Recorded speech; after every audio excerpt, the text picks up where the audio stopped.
आणि दरम्यान पश्चिम बंगालमधील भाजपच्या विजयावरती महसूल मंत्री चंद्रशेखर बावनकुळेंनी काय प्रतिक्रिया दिली आहे पाहूयात। अनेक दिवसाचा संघर्ष,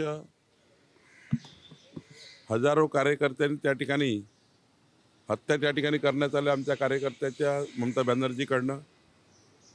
संघ परिवाराचं काम, विचार परिवाराचं काम, भारतीय जनता पार्टीचं काम, बूथवर मॅनेजमेंट, आमच्या मोदींच्या नेतृत्वात माननीय अमित भाई, आमचे अध्यक्ष नवीनजी, त्या ठिकाणी प्रभारी असलेले भूपेंद्र यादवजी, संपूर्ण टीम, या देशातल्या संपूर्ण कार्यकर्त्याची भावना होती, सद्भावना होती की एक वेळा बंगालमध्ये या ठिकाणी सुशासन आलं पाहिजे आणि जे दुष्ट शासन आहे ते गेलं पाहिजे।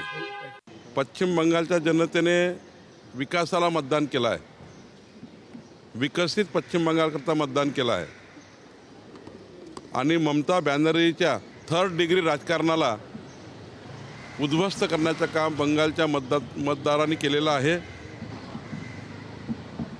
महाराष्ट्राचे नेते जे विरोधी पक्षाचे आहे यांनी धडा शिकला पाहिजे। हे जे नेते आहेत विरोधी पक्षाचे,